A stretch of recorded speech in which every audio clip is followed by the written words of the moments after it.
जय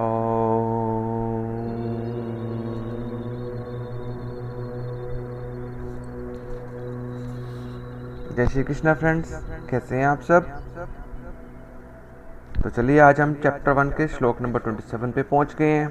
27 से पहले 26 श्लोक में क्या था, थोड़ा उसको रिवीजन कर लेते हैं। 26 श्लोक में हमने सुना था कि जब अर्जुन के रथ को भगवान जी ने दोनों सेनाओं के बीच में ले आए, तो उसके बाद भगवान जी ने उनको बोला कि अब आप अर्जुन को कि अब आप देख लीजिए रिश्तेदारों को, जिसको आप देखना चाहते हैं, क्योंकि आप चाहते थे कि मेरा रथ दोनों सेनाओं के मध्य में ला दिया जाए ताकि मैं अपने रिश्तेदारों को अच्छे से देख लूँ। और उसके बाद अर्जुन ने 26 श्लोक में जैसे हमारे पास सामने आया, अपने पितामह को, अपने पिताओं को, अपने मामा को, अपने ससुर को, भाइयों के पुत्रों को, पौत्रों को, सबको उसने अच्छे से देखा। अब उसके देखने के बाद उस पर क्या असर आया, तो इसका हमारे पास जो है 27 श्लोक में इसका सरलार्थ आता है, इसका विशेषण आता है। तो चलिए पहले हम श्लोक को पढ़ने का प्रयास करते हैं। तान समीक्षय स कौन्तेय सर्वान् बन्धून् अवस्थितान् कृपया पर्याविष्टो विषीदन् इदम् अब्रवीत्। देखिए मैं प्रयास करता हूँ कि श्लोक को बहुत धीरे धीरे बोला जाए ताकि आपको वो अच्छे से समझ लग जाए कहाँ कहाँ उसकी पार्टीशन हो रही है। जैसे वर्ड पूरा आया था सर्वान बंधु अवस्थितान, तो हमने इसको बोला सर्वान बंधु अवस्थितान, ठीक हो गया ना। ऐसे लास्ट वर्ड हमारे पास है विषीदन इदम अब्रवीत। अब इसमें 3 वर्ड इसमें जुड़ गए हैं, विषीदन, इदम और अब्रवीत, ताकि हमें इसका अच्छे से अर्थ समझ आए। तो चलिए श्लोक बाय वर्ड इसका प्रयास करते हैं समझने का। तान समीक्षय, तान मतलब उनको, समीक्षय देखकर, स कौन्तेय उन सबको वहां पर अपनी अपनी जगह पर, कुंती पुत्र अर्जुन, सर्वान बंधु किन किन को, अपने सभी भाई बंधुओं को, अवस्थितान जो कि अपनी अपनी जगह पर खड़े हुए थे। तो फर्स्ट लाइन का मतलब क्या हुआ, जितने भी अर्जुन के भाई बंधु थे, चाहे वो कौरव थे चाहे वो पांडव थे, जो अपनी अपनी जगह पर स्थित खड़े हुए थे, उन सबको देखकर कुंती पुत्र अर्जुन ने क्या किया, अब्रवीत वर्ड का मतलब था बोला। विषीदन अब्रमवीत, विषीदन मतलब विषाद करते हुए, मतलब एक तरह से डिप्रेस्ड होते हुए, नाराजगी जाहिर करते हुए, कायरता, हारता महसूस करते हुए बोला। उससे पहले वर्ड आए हैं कृपया पराविष्टो।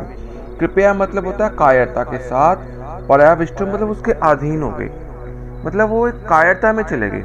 अब जो अर्जुन इतने शस्त्रधारी थे, इतने महारथी थे, वो कायरता के अंदर पराविष्ट हो गए, उसके अधीन जाकर उन्होंने विषाद करते हुए ये शब्द बोले। देखिए अब यहाँ पर छोटी सी बात वो ये आती है कि अर्जुन को कायरता के साथ ऐसा क्यों बोला गया। क्या वो डर गए थे? जी नहीं, वो डरे नहीं थे, उनके अंदर एक ममता छा गई थी, स्नेह छा गया था कि भी ये तो मेरे भाई बंधु ही हैं, अब मेरे को इनको मारना पड़ेगा। वो सोचने लगे कि युद्ध में चाहे मैं मरूं चाहे मैं इनको मारूं, तो कुल मिलाकर नुकसान हमारा ही होगा, और इससे उनके अंदर भीतर कायरता आ गई, है ना। तो अब आगे ये आता है कि मारने को कायरता बोला गया ना, तो ऐसा क्यों। देखिए जो अर्जुन थे वो क्षत्रिय थे। अब जैसे एक हम किसी सोल्जर को, हम सैनिक को हम खड़ा कर देते हैं बॉर्डर पे कि तूने हमारे देश की रक्षा करनी है ना, सैनिक खड़े रहते हैं हमारे लिए, लेकिन वहाँ से कोई दुश्मन आ जाए और उसको देख के उसको छोड़ बोले कि मैं इसको मारूंगा ही नहीं, है ना, तो उसकी कायरता हो गई ना।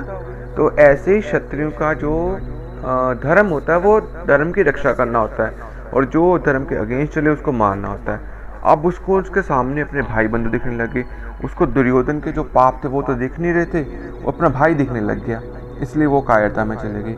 तो कायरता में जाकर उन्होंने क्या बोला, इसके लिए अब 28 श्लोक आएगा जिसका कि उच्चारण हम कल करेंगे।